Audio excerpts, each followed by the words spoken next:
Yan. Ito ma'am sir, start na kami sa pagbubuhos ng slab. Yan, nilinis po muna. Ito po,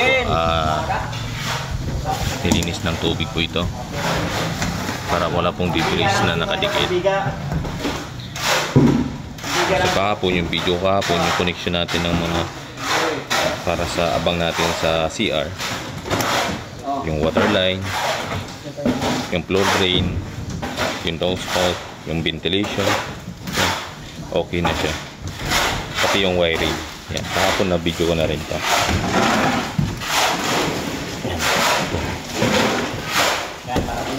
So start na kami, pasapasa na ng halo.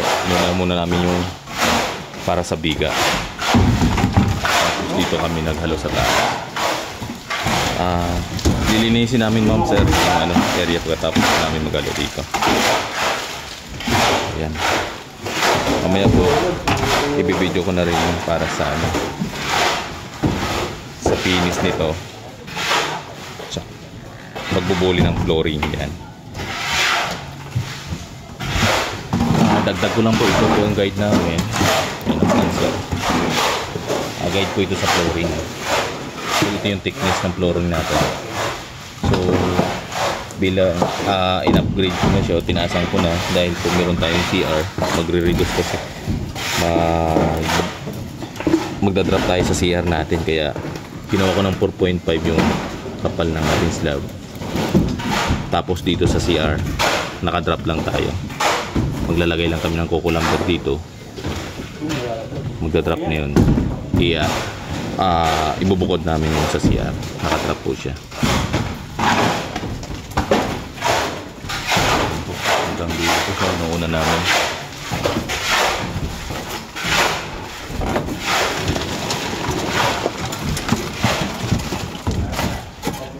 Yan. Dito.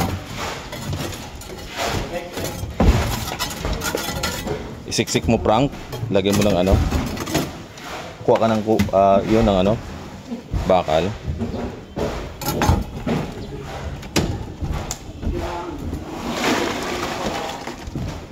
Ayan po, sinunan namin yung bigas dito.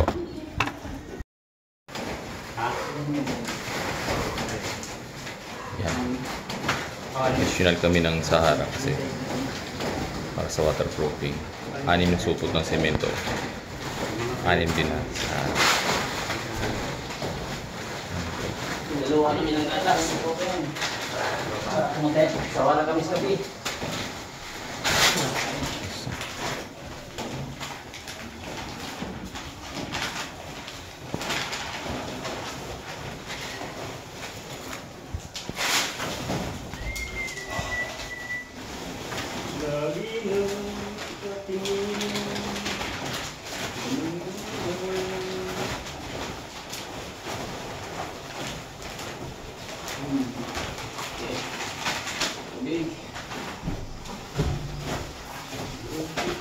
Tubig.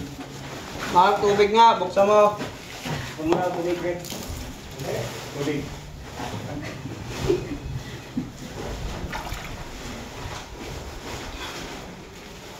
Ang tuloy ng balde.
Ito po, ma'am sir, kakatapos lang namin nagbubuhusan siya.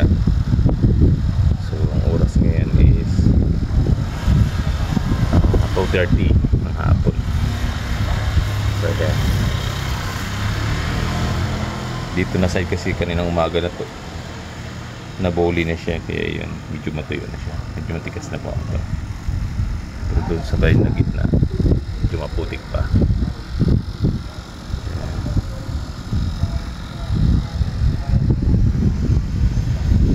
So antayin namin siyang medyo matuyo isang oras, tapos bubulihin para yung mga bubbles pumutok, tsaka may iwasan namin yung pagbibitak ng slab.